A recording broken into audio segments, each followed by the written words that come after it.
It was my coffee cup.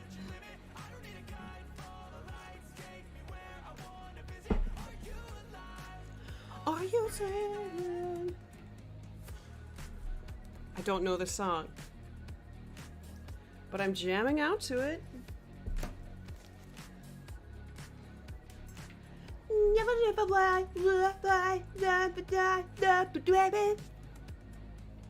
Good morning. Welcome to the live. Right when I sang, I saw my viewers go from 1 to 0. Whoever was watching was like, no, I'm not staying with this weird lady. Good morning, Ashley.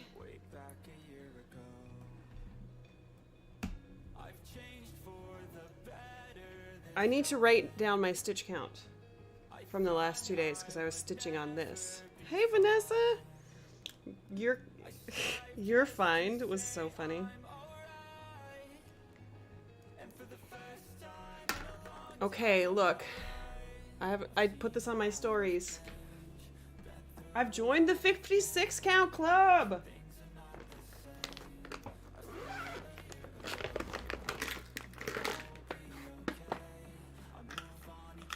How many did I do yesterday? 304.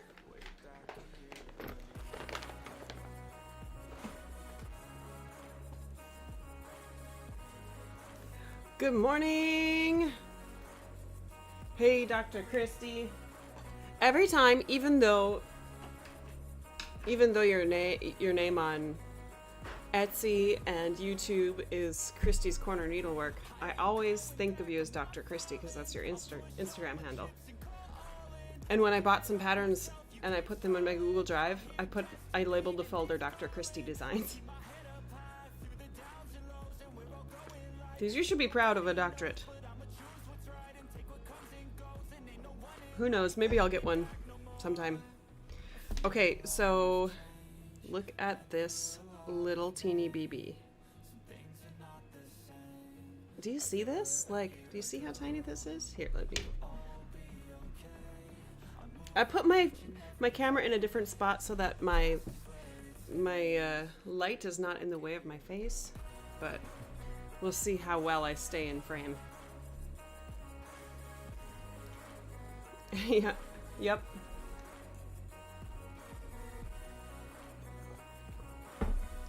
So I started stitching this. I was like, let me tell you the story. Yay! It is true for all of us.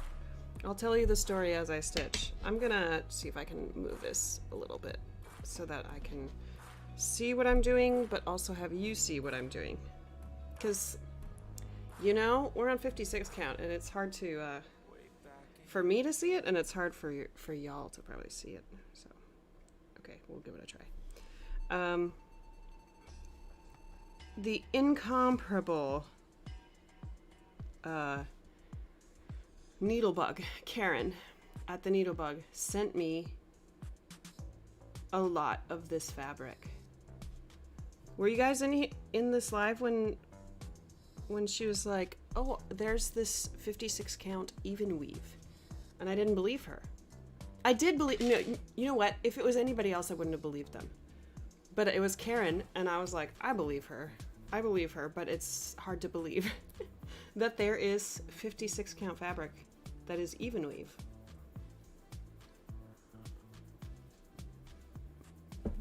Yeah, I don't actually own, the only thing I own are reading glasses.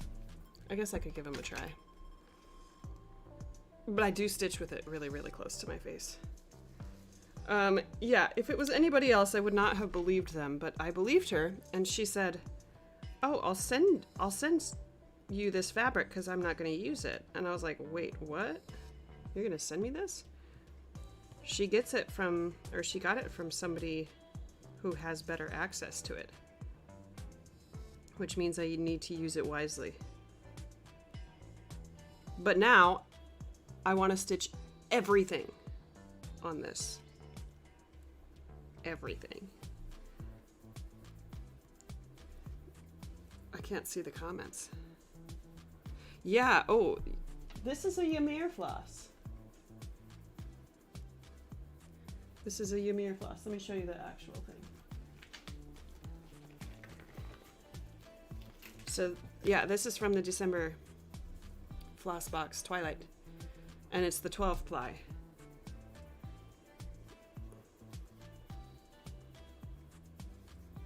Hey, Zoe. And Ashley, good morning. I saw you uploaded another video. It's been a little while, hasn't it? I mean, I'm sure you're busy, but I'm sure you've got nothing else going on besides uploading floss tubes. Uh-oh, we have some of the same songs, right? I think we're gonna listen to... I can't see anything. Oh my goodness. There's one that I saw that I wanted to listen to. Well, this one, Play-Doh Meets Dora.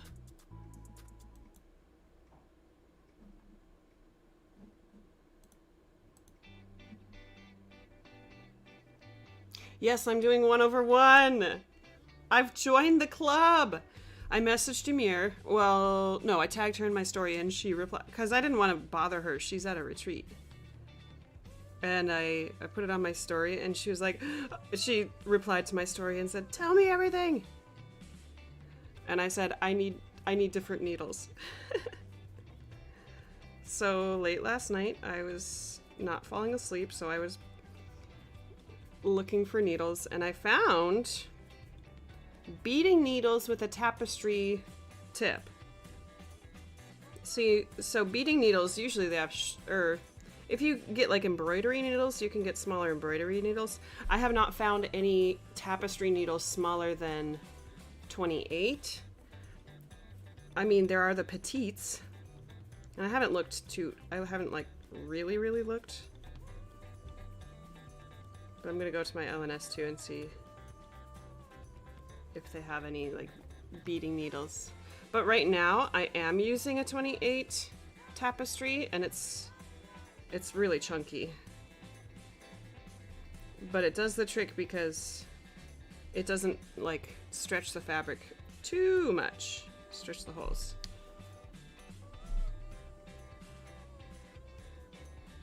Ooh. Yeah, I do want to try that. Hi, Catherine. Y'all, go subscribe to Catherine, Needleberry Stitcher.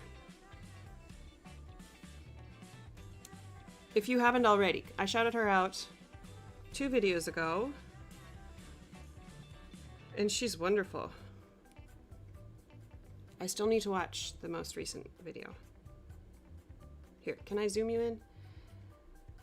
I'm a little bit more focused today than I was last week. Boy, I was all over the place last week. Yeah, so I ordered some needles. I ordered way more than I need because I wanted to take advantage of a free shipping, but I didn't even check what shipping would have been if I would have only gotten what I needed. But I whatever. You know what? My shopping habits are helping me get through this weird time in my life, I think. It's a very strange time. I'm going to talk about my teaching, but I want to stay on track with this for a little bit. So, with variegated floss,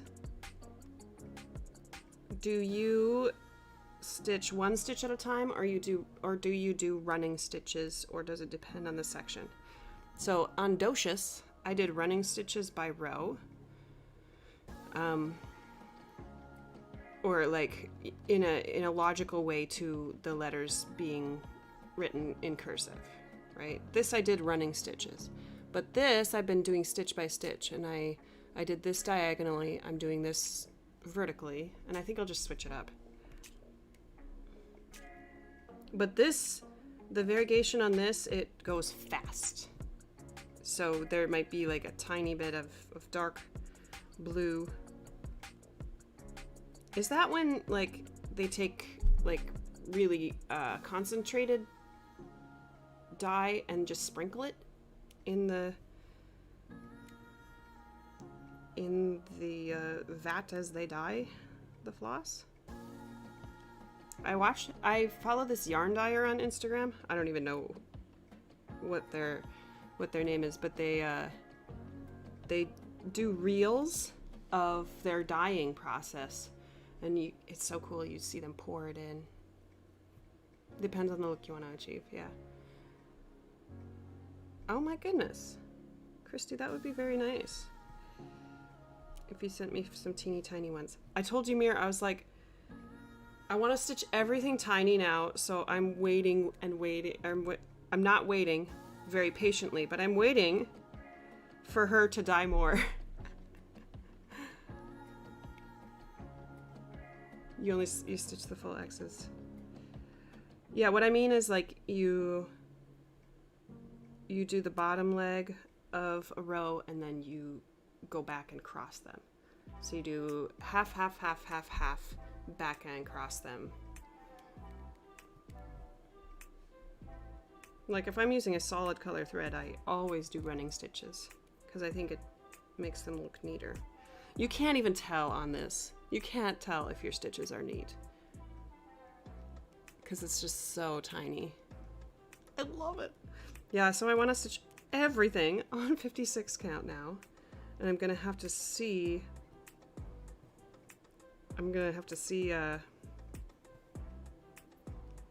Where Karen got this, because I can't have her be my. It's like my weed guy, except my 56 count fabric person. she's my dealer. Is that kind of insensitive? A little bit. That's a little insensitive.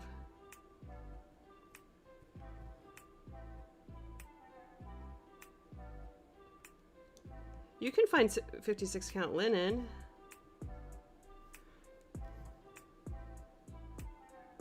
Yes, this is Twilight from the, from the December floss box from Almond M&M's. And it's a 12 ply silk. 12 ply. I think it's exclusive to the box. But yeah, it's really pretty. I showed this in my floss tube. But here are the other 12 ply silks that I have from her. This leafy was also in the December floss box. I have no idea what I would want to stitch with this. I'm not like a huge green fan. But then I got the Reds Explorer pack, which actually wasn't too expensive. It was like 25 bucks and you got 2 skeins of this, 2 skeins of her 6 ply floss, and then 3 little bobbins, which I need to try that stuff too. My little bobbins. I have a little bobbin box of Ymir bobbins. They're so cute. So it came with 2 of these scarlet, and these are 1 ply, but these seem to be like 1 ply DMC. These are a little thicker, but then there are some really thin ones. This, oh my gosh, look at that. That's really pretty. And then this one's really small too. Oh, these are so cute. I just can't. I have way too much floss now. I have way too much floss, but you know that I will be ordering any 12 ply stuff that Ymir puts out. Thank you. Musings. The floss drop. I've not been good at reaching out to people to trade floss drops, but I have a lot of them already. But that's not the point. The point is to send stitchy love to people, right?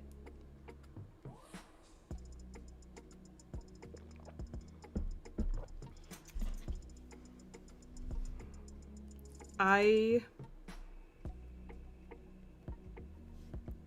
wrote down in my Stitchy journal, I was like, there's stuff that I feel like talking about in a floss tube that, you know, maybe people don't want to listen to. So I'll just like make it its own little segment. Never too much floss. I suppose that's true. I'm investing. I'm investing for when all the teachers quit. And I'll follow suit in solidarity.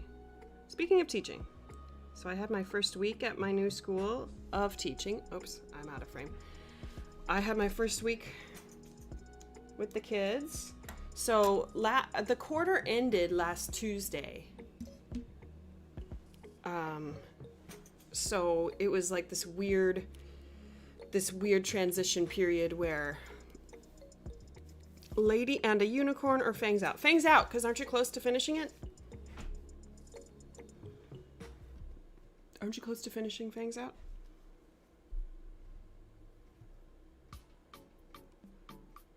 So I had Monday and Tuesday at my middle school, and then Wednesday, Thursday, Friday, which is kind of more time than a teacher is usually allowed to, but I was happy to have 3 days to set up my classroom and your answer is always unicorn. Can I do a poll? Can you do a poll on YouTube? I don't think so, actually.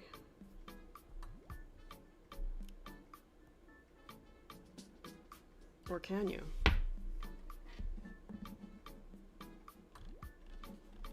I don't think you can.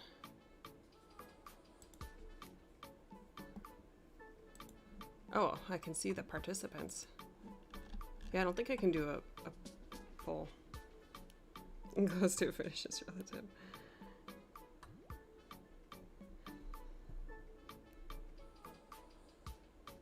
So yeah, I had like 3 days to set up my classroom, which is the stage. But it's better than no classroom. I have had no classroom before, and that's not fun.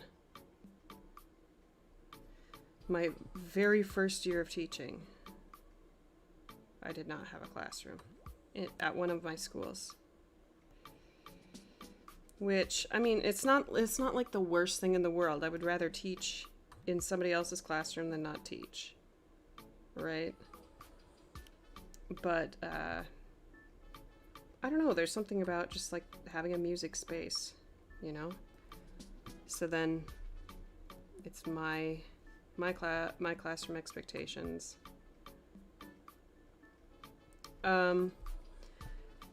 So I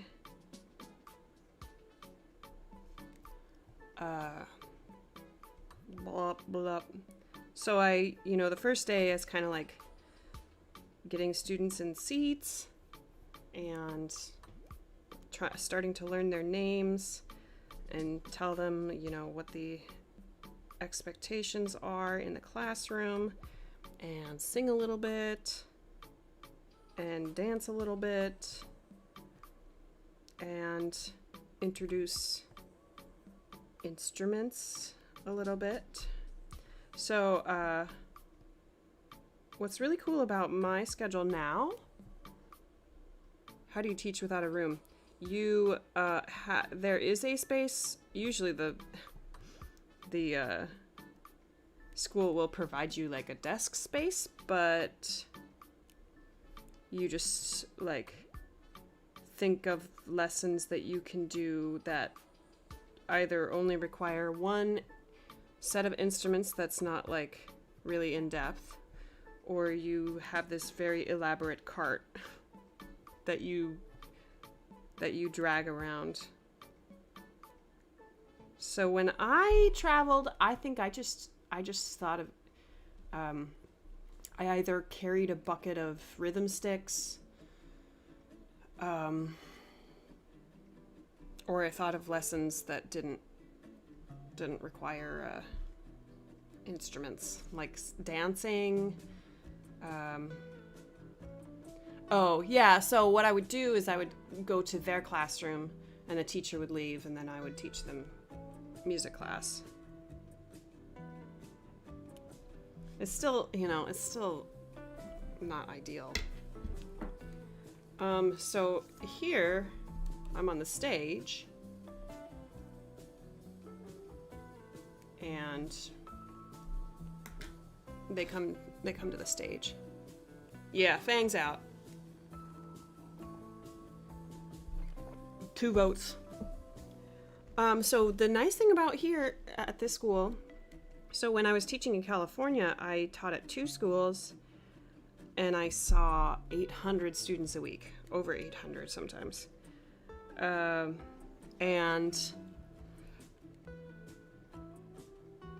I only saw them once a week, and I had 5 or 6 classes in a day, which is a lot. It's a lot. And my classes were 30 minutes. 30 minutes to 40 minutes. Nobody got more than 40 minutes. But at this school, the students have resource every day, which means that they go between gym and art and music and technology. So they have it every day, which turns into the classroom teacher's planning time. Yeah, 800 students, it was a lot. So I see now my classes once or twice a week, or sometimes even 3 times, because they have this weird like A-B schedule. And I see them for 45 minutes. And then on Tuesdays, they have the teachers have collaborative planning across the grade level for 90 minutes. And so they just turn the kids' resource into 90 minutes, which means that, either I see them for 90 minutes or I work with the other resource teachers to say, hey, do you want to just trade classes in the middle of this so that we don't have to see the students for 90 minutes? It's a long time for them to sit. 90, that's way too long. So I see them twice a week sometimes. And they're very cute. I forgot how much I like elementary. I am knocking middle school. I was gonna be like, not to knock middle school, but yeah, I'm knocking middle school. Middle school is really hard. 'Cause like, on average, your students are not gonna wanna try anything new. 'Cause they've got their own stuff to worry about, like puberty or whatever they're going through in middle school. Or being cool or social pressure, like...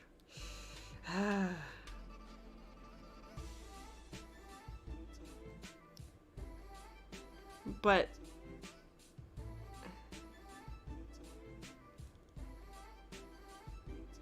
Well, okay, so... I guess I can talk about this. Because it's my classroom, my expectations. So I am really bad at classroom management. When I was in college, I was like, I'm going to be really good at classroom management because all my teachers didn't do a very good job and kids were really rude to them and talked over them all the time. And then when I started teaching, I was like, oh my goodness, this is really hard.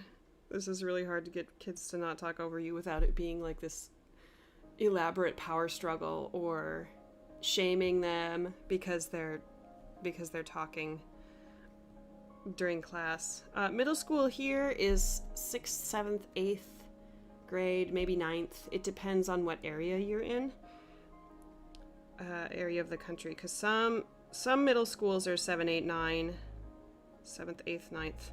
Some middle schools are 6th, 7th, 8th. The one that I was at was 6th, 7th, 8th.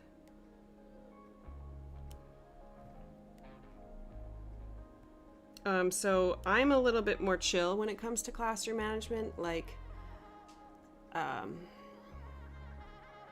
I think I have a lot more more times where I don't expect their full attention and I don't expect it to be completely silent in the room. And I also try to avoid telling kids that they have to sit still.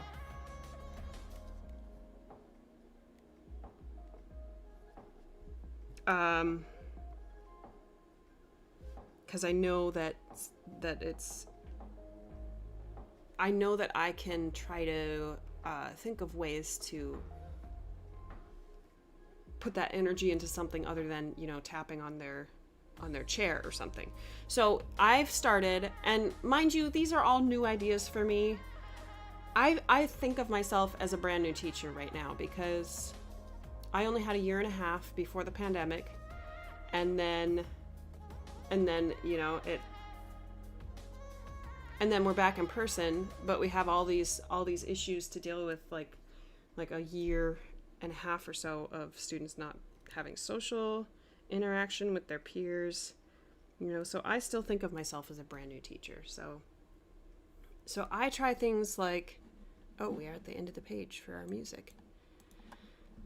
I try to do things like if a student is tapping on their desk or on their chair or fidgeting a whole lot, I just hand them something to fidget with. So I hand them like an eraser, or I have this USB port that clicks. So that's really fun. I'm spending way more money on my classroom than I ever have, which I'm okay with. But I bought, you know, those rubber fingertips that like male people use, or if you're handling documents a lot, it helps like turn pages really easily. I got those. So if a kid is like making a lot of noise, I'll just hand them that instead, and they can fidget with it instead of like you need to always be sitting in your chair not making noise sitting still. You know, that's really tough. And for me, like if I have learned about myself this year that or in the past couple of years, that if I have something to fidget with, that I actually listen better, because it's putting like my distracted energy into something that's not like me looking around and not making eye contact with who I'm trying to listen to. So I've bought fidget toys for myself, and I do want to get them for my classroom, but I'm holding off on like the actual fidget toy, like that is advertised as a fidget toy. I'm trying to find stuff that is like really cheap. Yeah, Vanessa, it's times have changed. And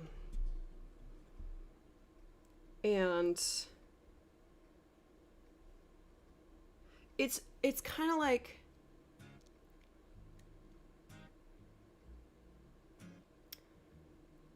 it's kind of like which hill do you want to die on?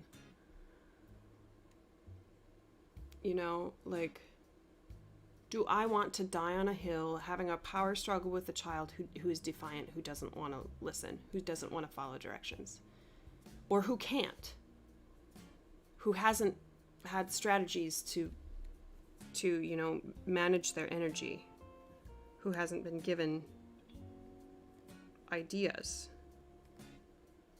Or am I going to die on the hill of keeping a student awake?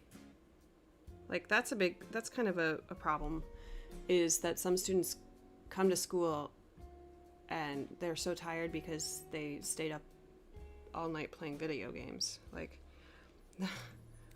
it's become my problem, but is it something that I want to... Now, mind you, all of these ideas, I feel like I would think differently if I were a classroom teacher and I had to actually teach them stuff that is for a standardized test that determines that somewhat determines the funding of the school. Like, that's hard. Yeah, And Vanessa, what I love about teaching in Baltimore City is I am learning so much about, I'm learning that a lot of the country has no idea how,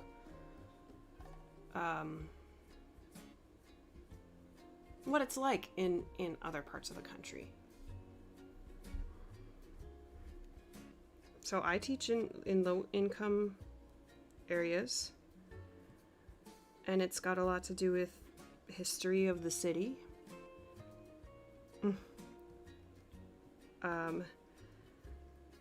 So like, I don't know, it's my expectations and my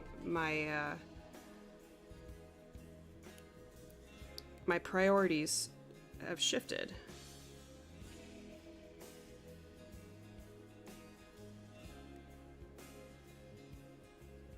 Because of that.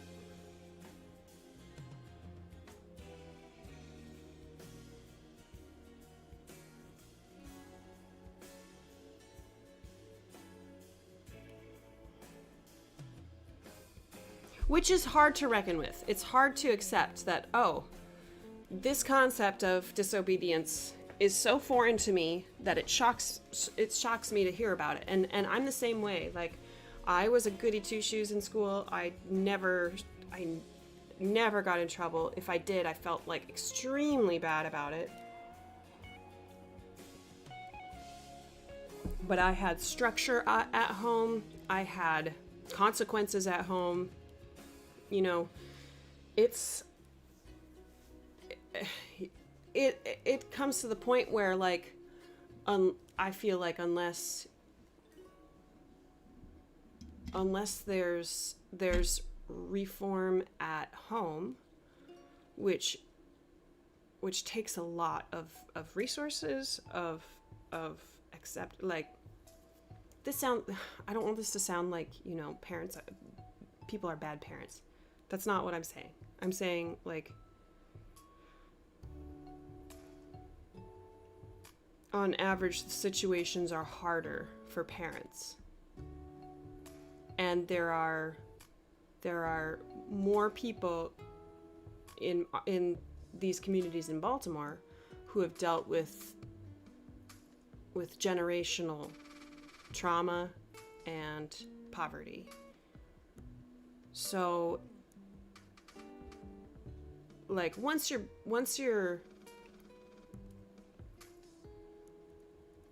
been kind of left in the dust, it's really hard to get to where everybody else is.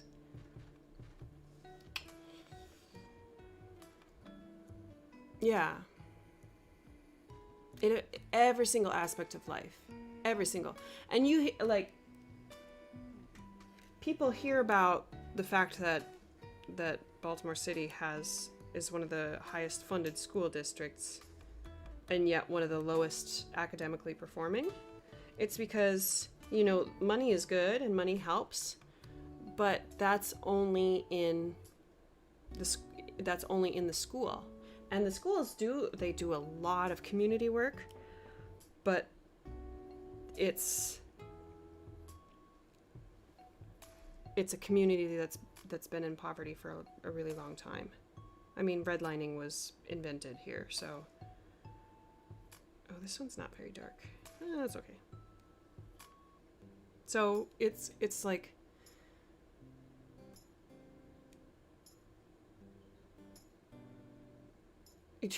when you try to think of it in terms of, like, well, maybe it's not the parents' fault or it's not, like, completely, how much blame should I really put on them for, you know, just trying to make it and raise their children in a place where, you know, they've been ignored and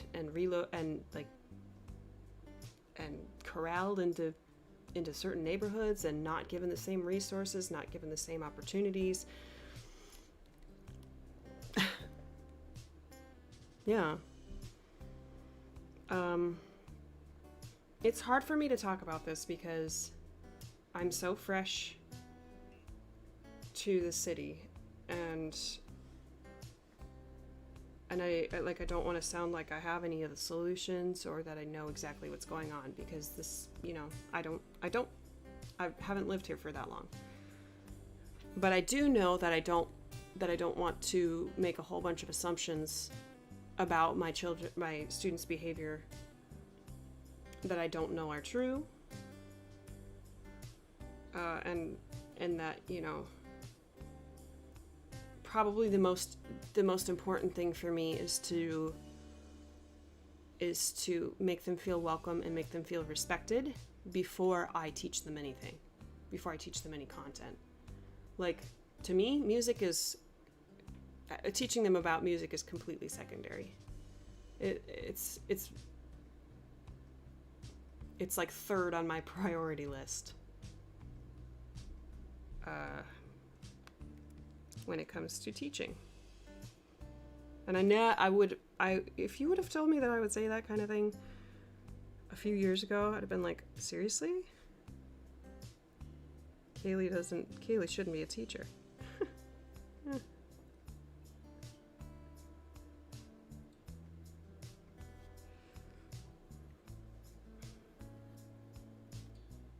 Oops.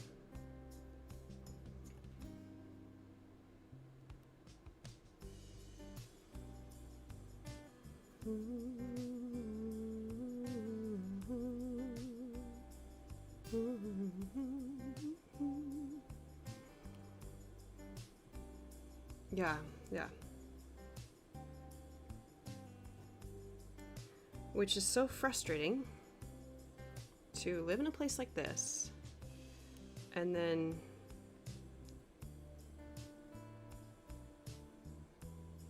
still have people think that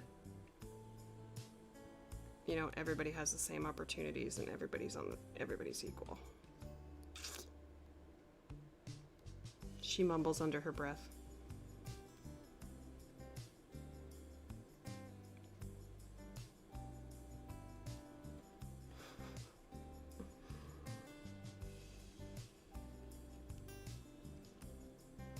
And she tries to get it in frame.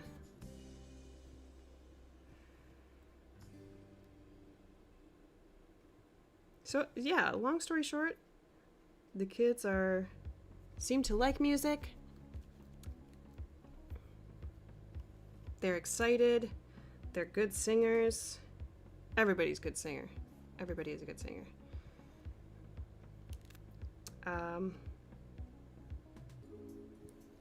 As always, I feel more nervous for the older grades, for 4th and 5th grade. Oh, the school has pre-K through 5. So I see little teeny kids, 3-4 years old, up to 11. Is that how old 5th graders are? 11?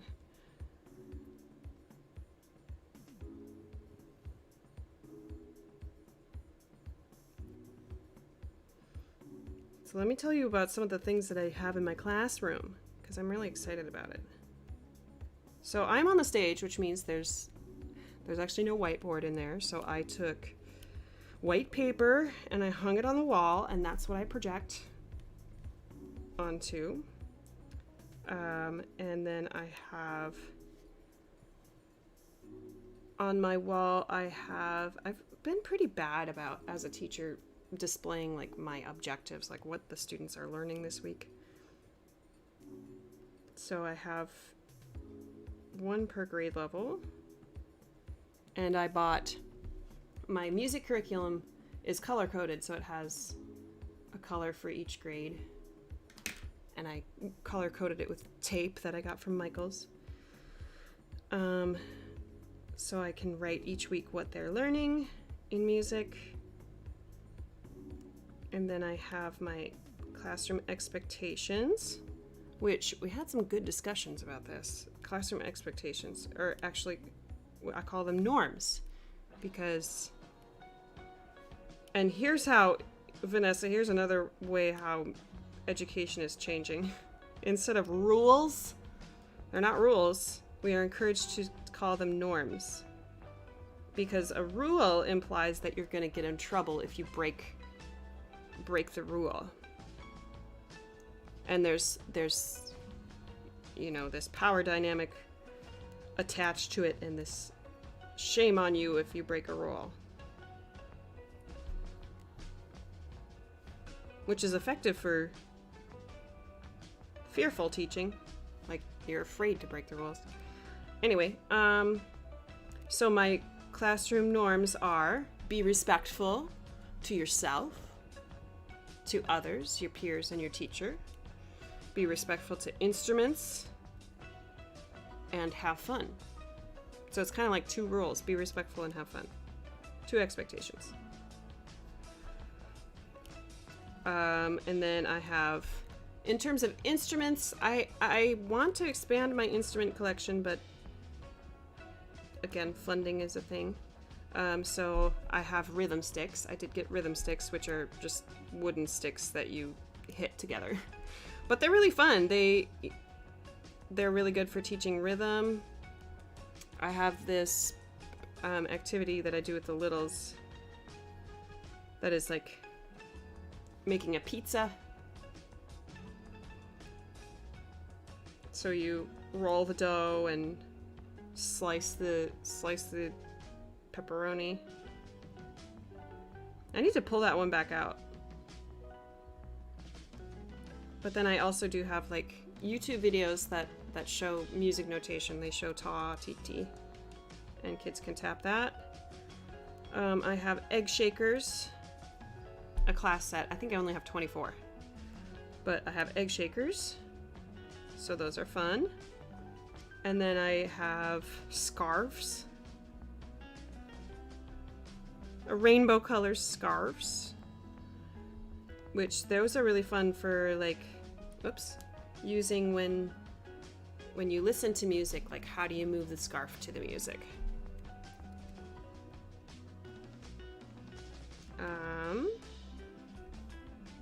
I have, what else do I have on that table? I have a lot of manipulatives, which are like little,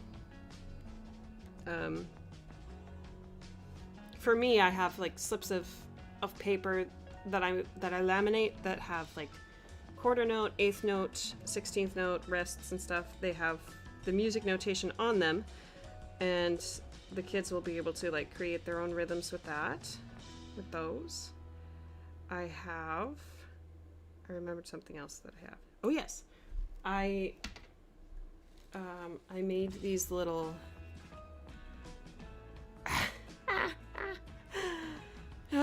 we'll see if I decide to get recorders again. I think some people in the district have them. I made these little things, just little signs that say beat or no beat. I have ones that say loud or quiet. Those are the first ones that I made. And I have fast or slow, beat or no beat, and there are games on my curriculum that have these. So I've just been making these. I ordered popsicle sticks on Amazon, and I just tape it on there, and then because I'm extra, I put a little washi tape on there too. I need to complete the set. I need to put washi tape on the set. But that's just like a really quick thing for them to do, and a quick assessment tool. I put this on my Insta stories, or reels. I put a reel. And they love that. They love to have something to hold and move around. I mean, some of them love to... Actually, I'm a little shocked that I didn't have more like sword fights with them. But for the most part, they were respectful to them, to those materials. What else do I have hanging up? Ooh, I hung up. I wish I wasn't using my phone for this, but I have. Actually, I think I can show you. Hang on. I'll show you big here. I did a rhythm zone, which is where I hung music notation on the wall. So I started with a whole note, which is 4 counts, And then these are half notes, which are 2 counts. Sorry, it's kind of blurry. This is the camera. And then quarter notes, eighth notes, triplets, 16th notes. And then I have little tabs where you can lift the note and the rest will be underneath it. So I taped together 4 sheets of paper for the whole note, 4 sheets of paper for the whole rest. So when you lift up the whole note, it'll show the rest. And same for all the other ones. So that, I mean, I've never had that in my old classroom, which I really like, really displayed big. And then I've been thinking about like ideas for practicing in the rhythm zone. Like kids can, I don't know, put a sticker on their choice, and we do 4 beats, so they have to go one kid puts their sticker on this one kid puts their sticker on that one, and so on. I should have color coded them. Oh well. So I have the rhythm zone. That's really fun. I've already used it because I was using rhythm sticks with them, and some of them like blew right through the rest. Hang on, how do I do this? They were like playing on the rest, and I was like, no. I lifted it up. I was like, when you see this, it's a shh. And then in terms of little things that I bought for the classroom, I bought a timer that shows in red the amount of time left. They're fascinated with that. I had a kid dialing it during the class. So I actually set it so for myself, so I know how much time is left, because I lose track of time really easily in my classroom.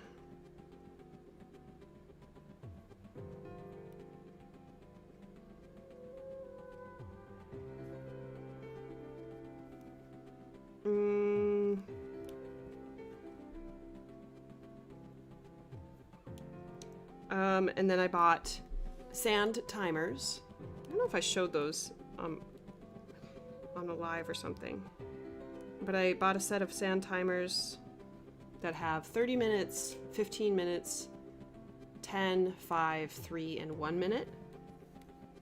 So like if I'm doing for example, I did an activity with them that was echo or mirror. So they might have to be an echo or they might have to be a mirror. And then I had them try it. So I demonstrated, and then I asked them, sorry, I'm completely off frame here.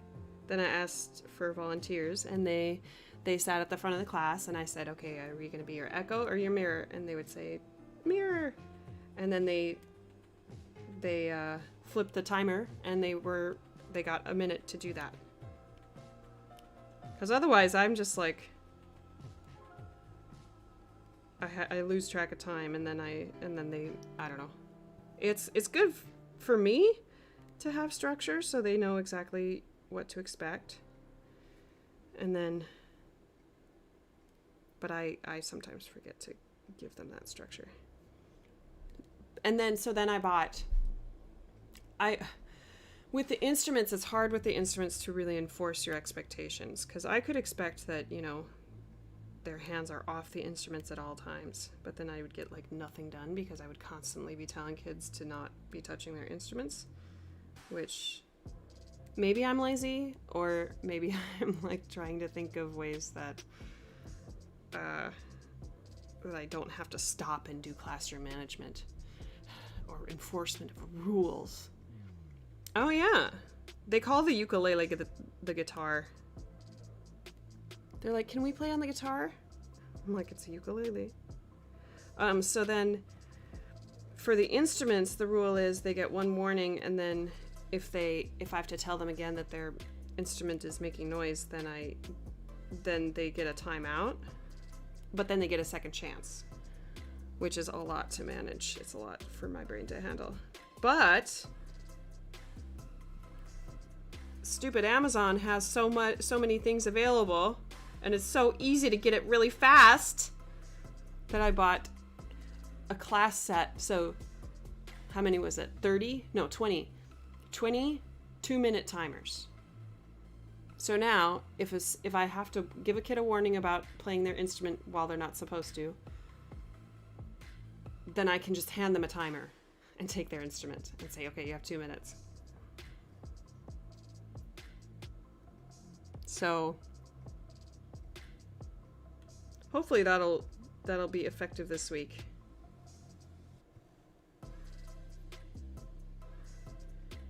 As they pull out the instruments again.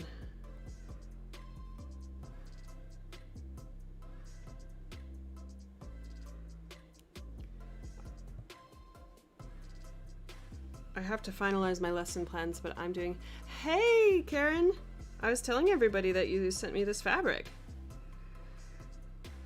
And I love it. And I have different needles on the way. Because a tapestry needle is still a little too big. The smallest tapestry needle.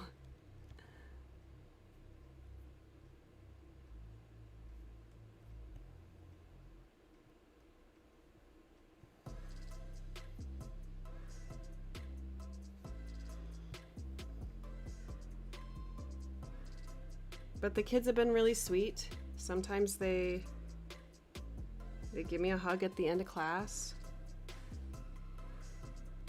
I still need to implement like my reward system. So I bought, again, what I was saying before, like I used to not spend money on my classroom, but now I'm like, you know what? I can spend like $20 on 100 erasers and incorporate that into a reward system in my classroom. And that will incentivize, you know, following the norms and also give them a little bit of joy. So, and I love stickers, so I'm going to use stickers as a reward too.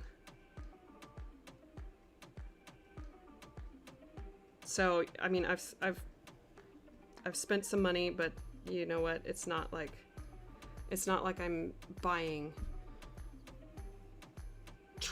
lint truffles for them and that's the reward. Like I'm trying to buy as cheap of stuff that I can get.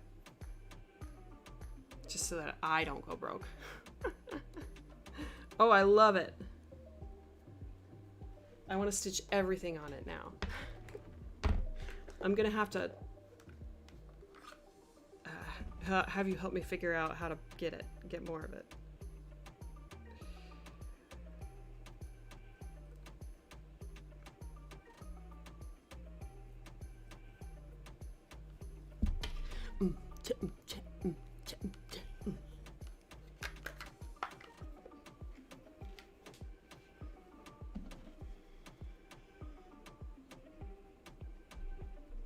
Yeah.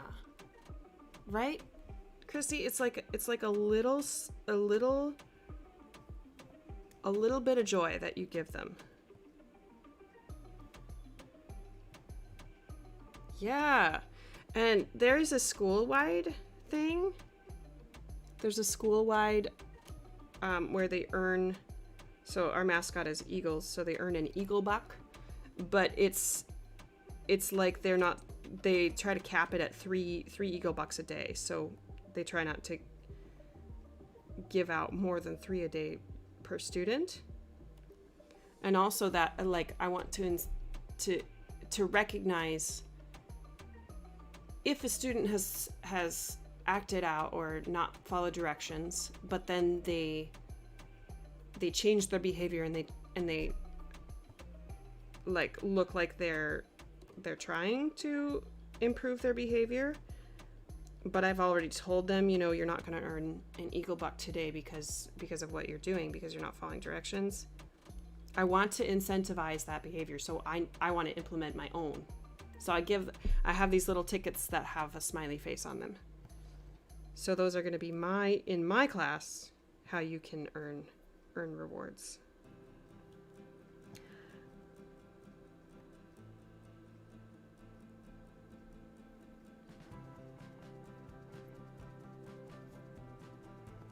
What's really annoying is that a lot of times, like, music specific rewards are more expensive. Like music pencils, they're like specialty, so they cost more. I am using this Twilight by Almond M&Ms. She's a thread dyer and she stitches tiny as well. And this is from a floss box from December. And it's a 12 ply silk. So I'm using one strand over one. And I do have a couple other colors from her. So this one, Leafy, was also in the December floss box, and that's like a green, variegated green. And then she just released this this Reds Explorer pack. This one is called Brosé, and it's the same 12 ply silk, but I got 2 skeins. Look at this floss drop. This is from Milka. Milka. Yeah. And I do have candy, like small pieces of candy that I'll use as well. You know, it's hard to incorporate all of that right when you're meeting the students, but so I haven't really been doing it that much yet, but I can sense that I'm gonna need to start using it. Up, down, up, down. Oh, shoot. Up, down, up, down, up. Oh, okay, let's do it that way. Up, down, no. Or, yeah, they get to be the line leader. Yep. Oh! They get to pick a song for the dance party. That's a good idea.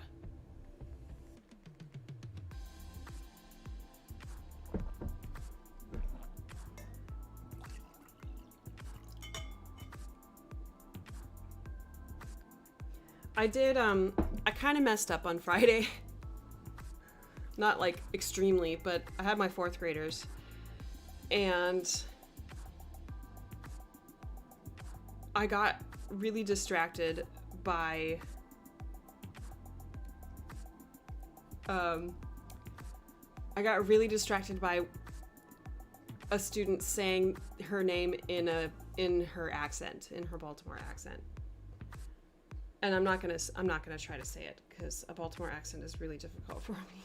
But I was like, oh my goodness, my North Dakota accent is having a hard time understanding your Baltimore accent. And then they were like, what's North Dakota? And so I launched into you know, here's where my house was. Showed them like how North Dakota there's nothing. And they were like, whoa, it's so empty. But I derailed the lesson right away. It was right when they came in and I was asking them their names and where they were sitting, and she, like, I got so distracted by her saying her name, and then I was like, oh, launched into North Dakota, and then I didn't have any of them for the rest of the lesson. Their minds were like, blah, blah, blah, and mine was too. It was, I need to remind myself that the 3rd class of 3 classes in a row is, I need to like still focus. Because it was right before lunch and I was like, I can't think. I can't focus on teaching right now. Yeah. I didn't get anything done. I didn't get anything done. I was just like...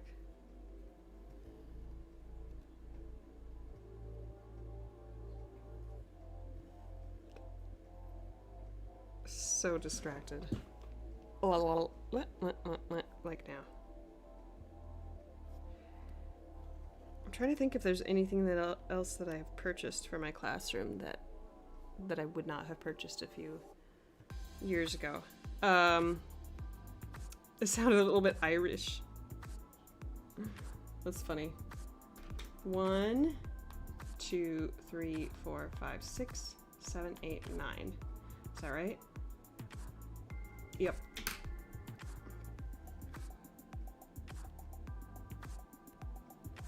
Two.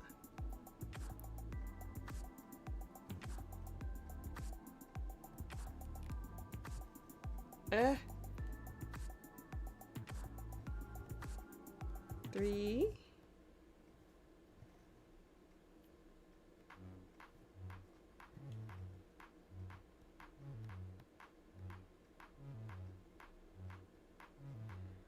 Four. See, I'm focusing so well.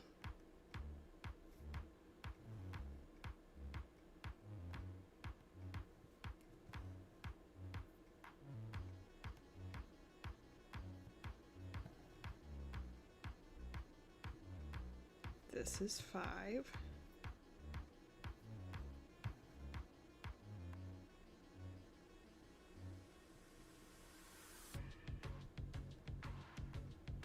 Notice how I ditched my glasses?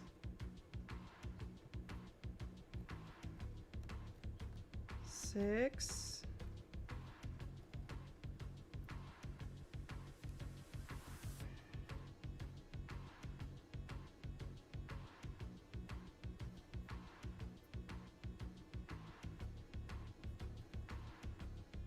7.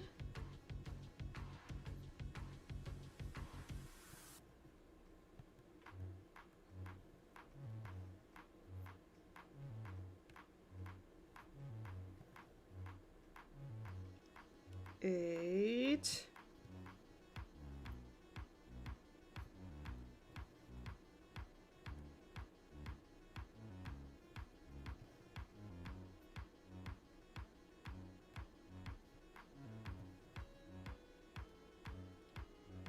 9. Is that right? Oh, it is. It's so hard to count on this.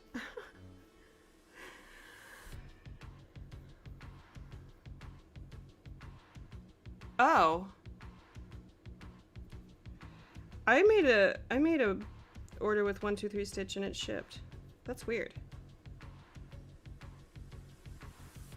9.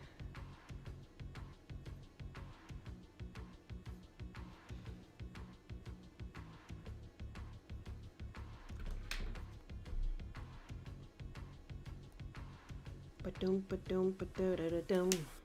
How long have I been live? An hour. Cool.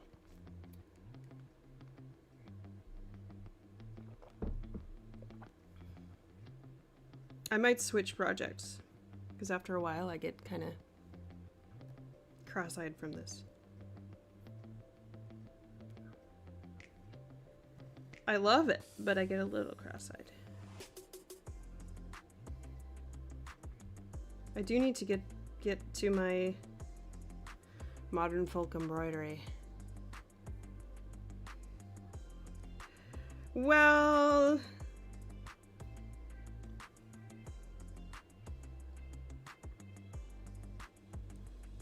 I feel like I have this hyperfocus ability,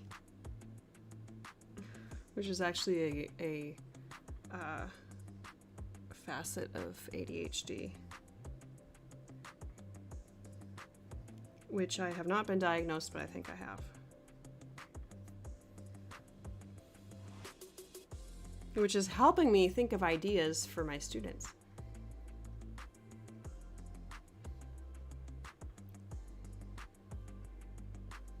Oh, weird. I wonder if they had some shipping delays or something, or packing delays. Yeah, bye, Catherine. Thanks for hanging out.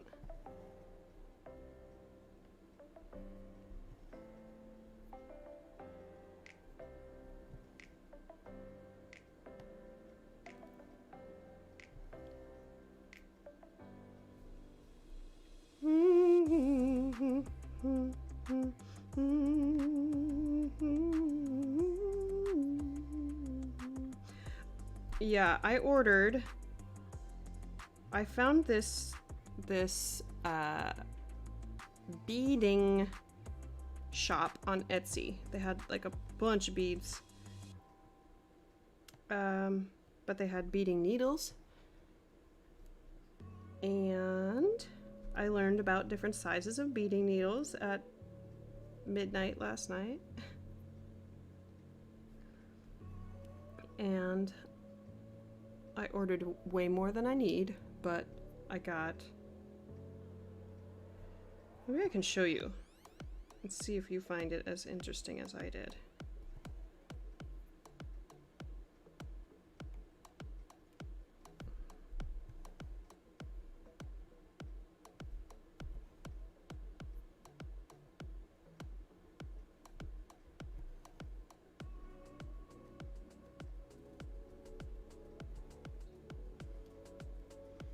Okay, let's take a break. Ugh. Take a little break. I mean, I've stitched 82 stitches, so that's pretty good. Okay, let me see. Let me show you what I got.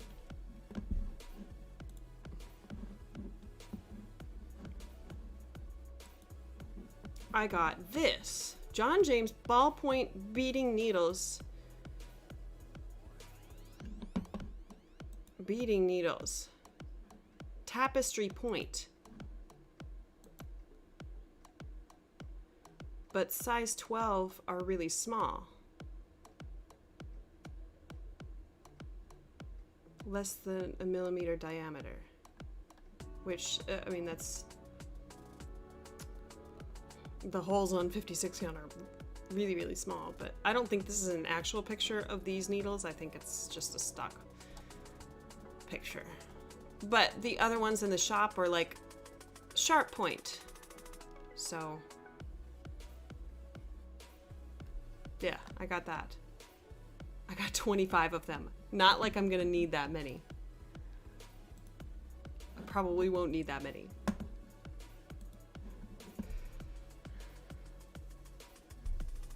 Yeah. Oh, Sassy 2 Stitch.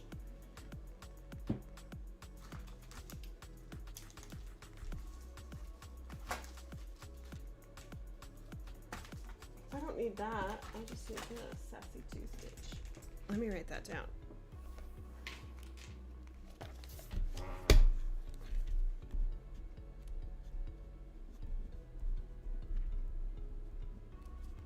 Sassy 2 Stitch. Yeah, because I was going back to Ymir and seeing, you know, what I remember she had talked about needles on her story one time. It was like a year ago. Because I was like, oh, I'll never stitch on 56. That's pretty intense. And then here I am. Okay, I'm gonna switch projects because it's a little intense.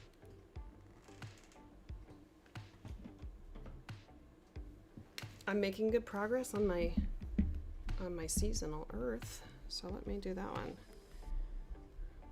We're gonna switch it up live. We'll do it live.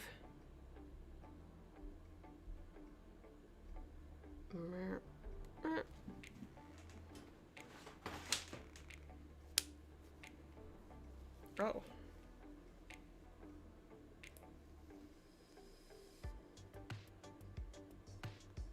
Something happened to my needle minder here.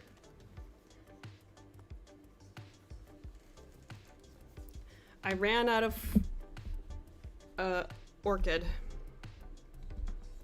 the white that I was using, so I'm using Blanc. It's kind of close, but you can kind of see that it's a different color. It's switched right here. Look at how cute this is! Aw.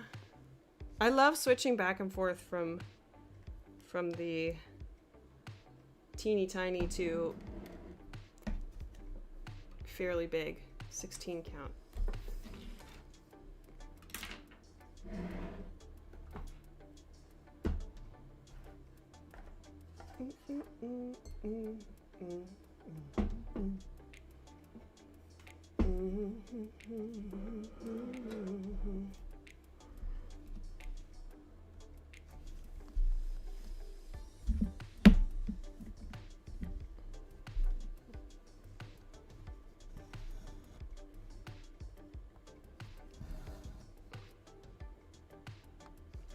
I can stitch on this in the car. So we went shopping yesterday, and I was able to stitch on this in the car, but I would not be able to stitch on Teeny Count in the car.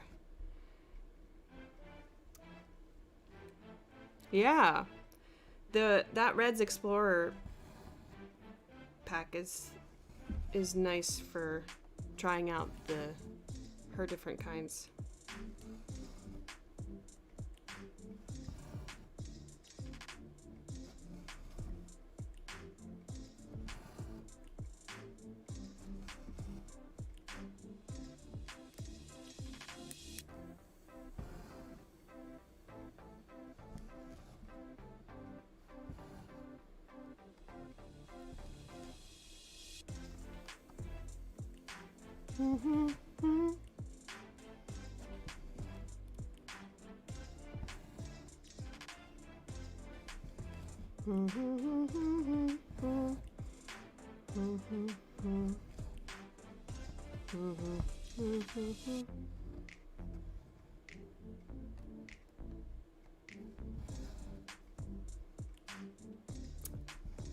I'm gonna go back to teaching for a sec. Talking about teaching. One of my favorite things about being a teacher is using the laminating machine. I mean, besides interacting with children and all that stuff. Oh, this is a very different white. Oh well, I don't really care. So I am using the laminating machine for everything. I'm laminating everything. And they were telling me that their machine has been down for like 2 years. And that I was the first one to use it. I felt so honored. I wonder how expensive laminating plastic is. But I have 1, 3, 5, 7, 9, 11 classes. 11 different classes. Which is much less than I had in California, but alas. So for my seating charts, I took, what is it, like 11 by 14 paper. It actually was from a desk planner that I don't use, so I just used it for this. And I drew I drew a grid on it, and then I write every kid's name on a sticky note. And then if I need to move them around, it's really easy for me to move them around on my seating chart. And then also, I laminated it so that I can mark down behavior on it. So like if a kid is talking after I've given my my attention getter, or you know, they're not following directions or whatever, I can just make a mark. Because I just try to move so quick. I move so quickly in my lessons that it's hard to remember what all happened in the time in the lesson. So then I can just make a mark, and then I take a picture of the seating chart after they leave, and then that's how I can take attendance too. So if they're absent, I just pull their sticky note and set it off to the side,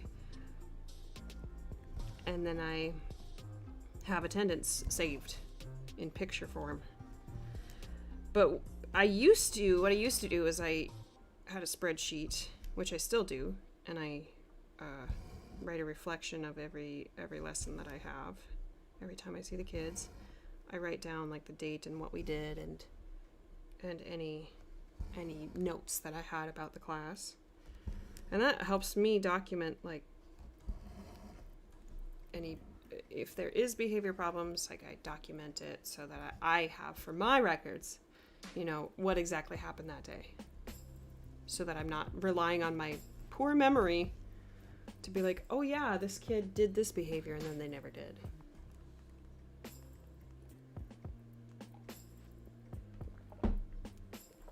Where was I going with that? Oh yeah, so it's laminated, and so I can just take a dry erase marker and make a mark, and then erase it for the next time, for the next class. I don't want to do that one. I want to do this one. I went from blue floss to blue floss. Oh, this is not what I'm working on. This is what I'm working on. Yep.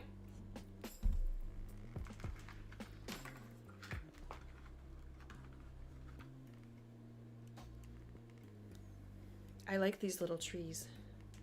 These little blue trees. They're really cute.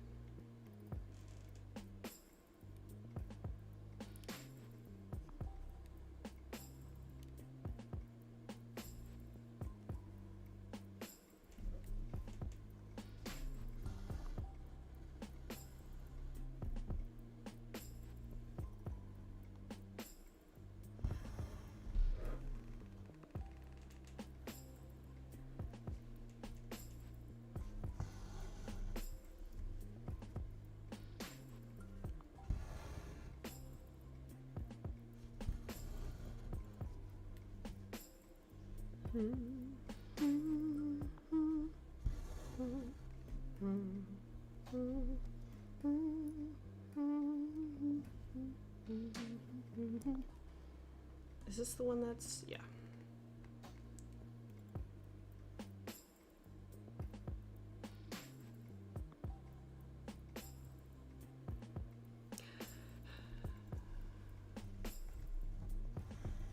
Another thing that I've been really happy to discover is that if I take the time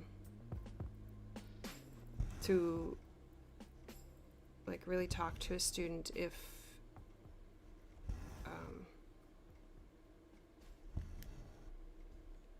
like there was a disagreement or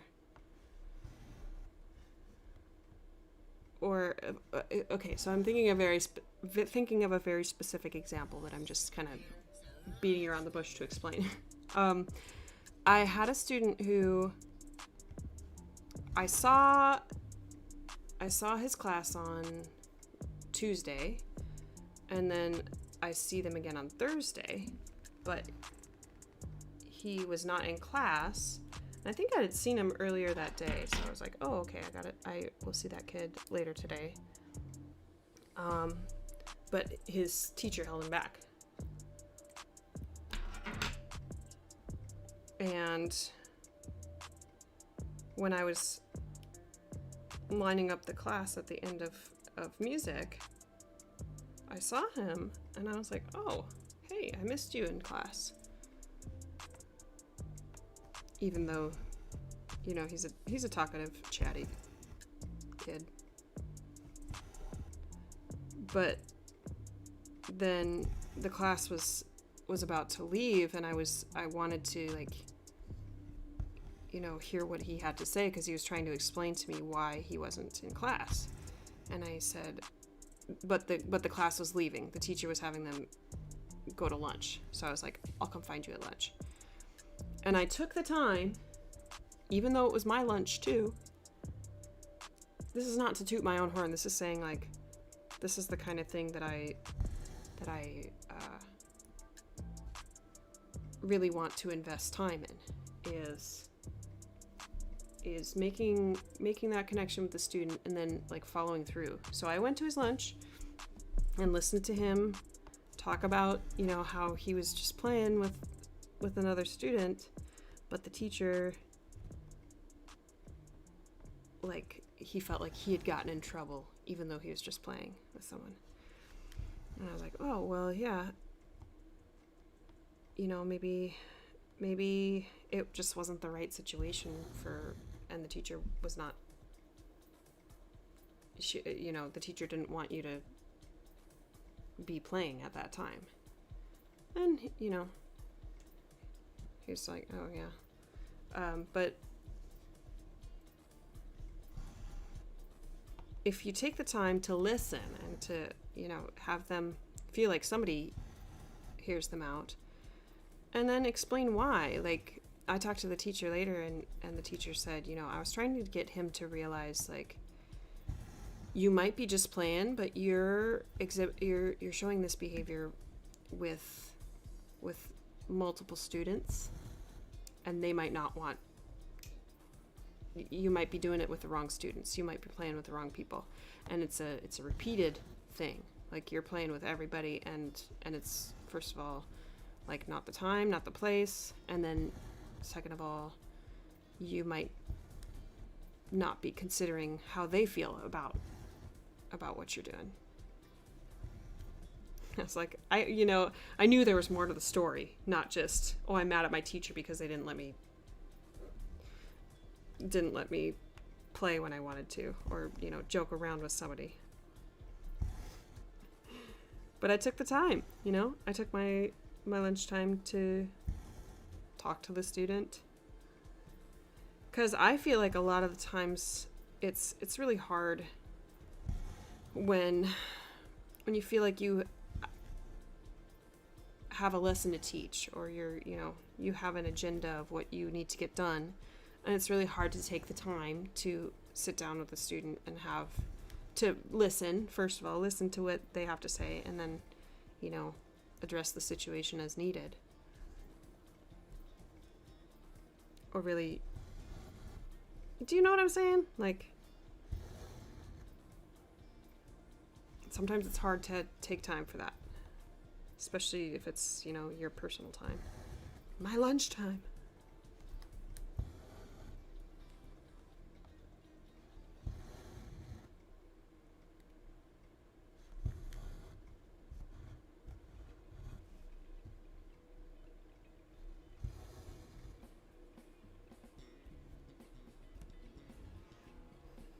Yeah.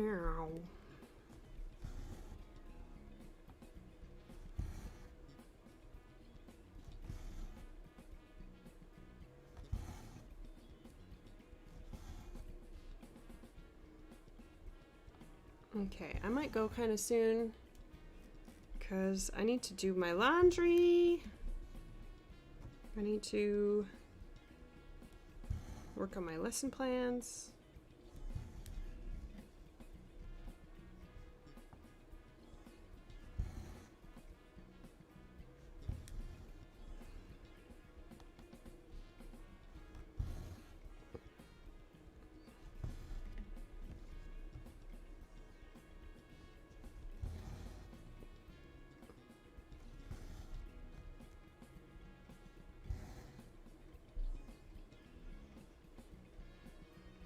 Yeah.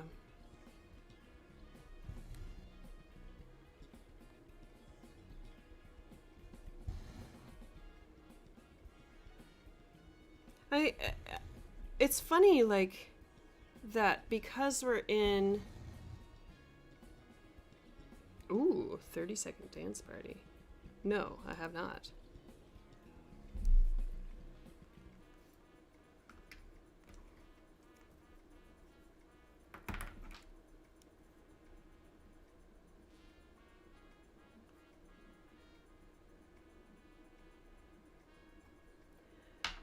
Sometimes how I see it is, like, if I have a certain expectation about how a student should be behaving, or, you know, what they should be able to accomplish, or something like that, I think about how I would treat an adult in that situation. Like, and adults don't, like, act out like students do, but oftentimes it's because students don't know how to communicate what they're feeling. So if an adult doesn't want to do what you're trying to get them to do, they're just going to tell you, I'm not going to do this, and you're not going to push the adult to, you're not going to do that. You're not going to just be like, no, you're going to do it, unless, like, it's this stupid power dynamic, which I hate. I hate the power dynamic. Like, I'm the teacher, you're the student, you need to do what I say. Like, I hate that. It's like, then they have no power.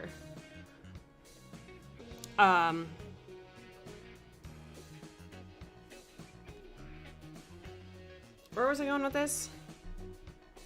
So, oh yeah, so then like if a student is acting out, then I'm like, okay, why are they doing this?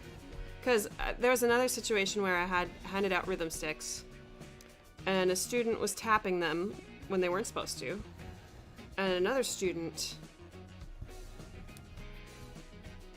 was getting annoyed with it and was saying, stop tapping, and was like getting pretty angry at the other student, and the other student wasn't stopping. So I was like, okay, clearly the student who's tapping could not give two shits about what this other student was telling them to do, even though it was the student was trying to get them to follow directions and not be disruptive. But it was just like, it was like an adult trying to tell another adult what to do. They're not going to listen because, you know, you can't tell me what to do.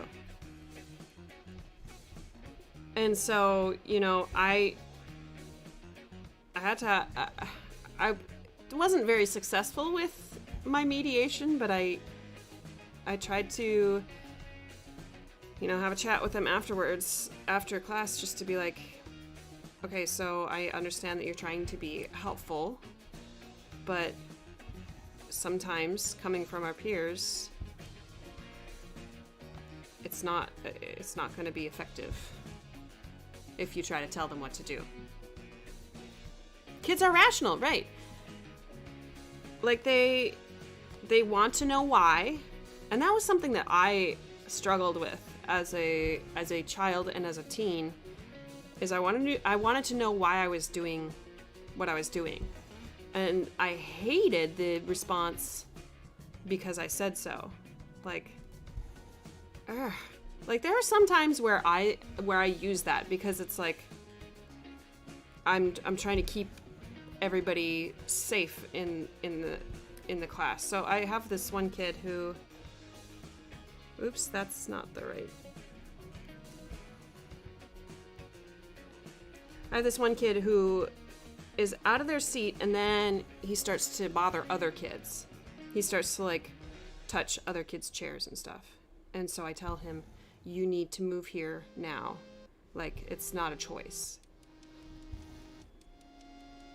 Because it's a test of, well, are you able to follow directions, you know, in this moment?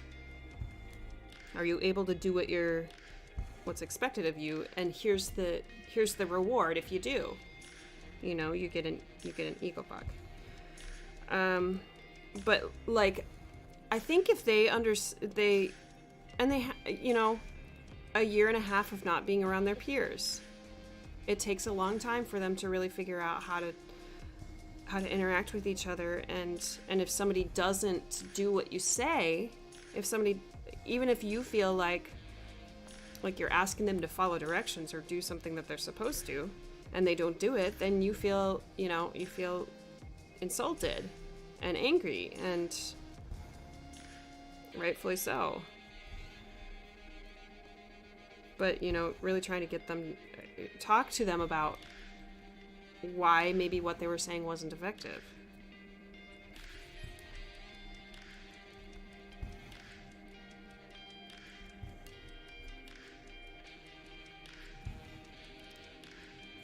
It's such a nuanced issue, and every child is different, so it's like it's not going to work for everybody. But on average, the amount of kids that respond to the authoritarian power dynamic, who respond like positively to that, the number is diminishing, I feel like. But that's how our systems have been for years, you know? It's this power dynamic. It's getting what you want done based off of fear. Like fear of getting in trouble or fear of consequences. It's a really, really hard balance. Is anybody following what I'm saying? I feel like I'm like kind of talking in circles. Oh. I'm trying. It's hard.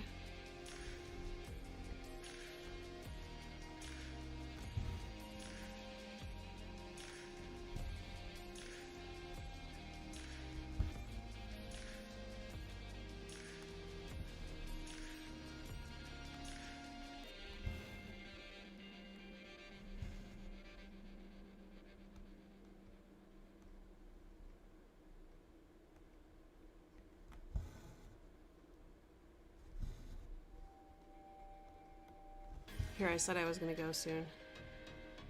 And I just went on this big rant. Not a rant. Discussion. Musing.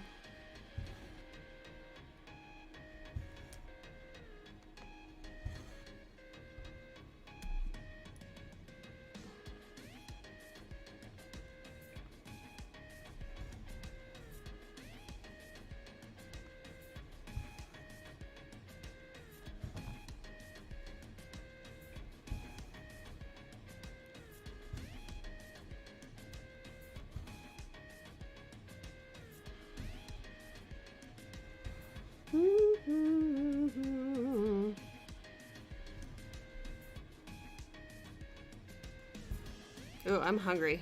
I need to eat something. Did I finish? I almost finished my coffee.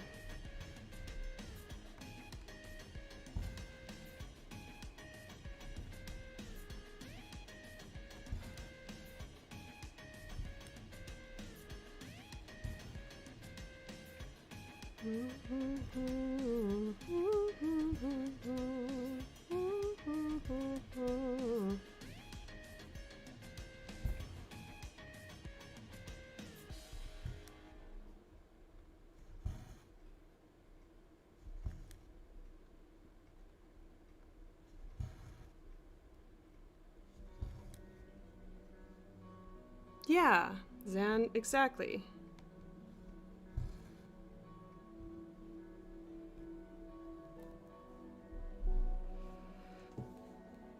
Yeah.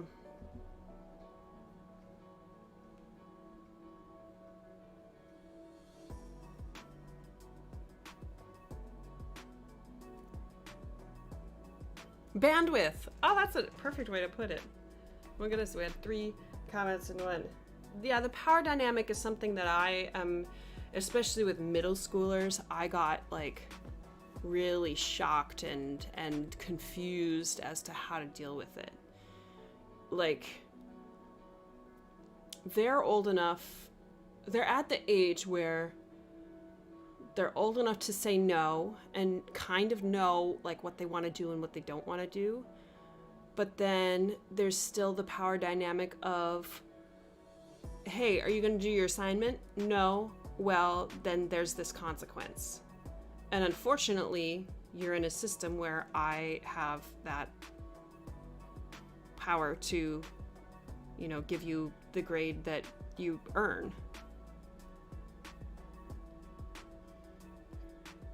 But then, you know, how far do I go with this power dynamic to, you know, make our relationship really poor by me like bothering you constantly about doing this thing that you don't want to do? That's why I feel really lucky to be a, you know, music teacher where they're not really graded on my, like, academically, they're not going to be hurt if they don't get an A in my class. Or, you know what I mean? Like, standardized tests don't include music on them. But it's the system that we're in. It's the education system that we're in. Yep, they need to learn how to interact with their peers, and it takes time. It takes a lot of time. And things can happen so quickly, and they remember what happens. They'll remember if somebody told them to shut up. They'll remember if somebody insulted them or, you know, was trying to hurt them. So it's takes a lot of time to restore, you know, that trust with each other. Yep.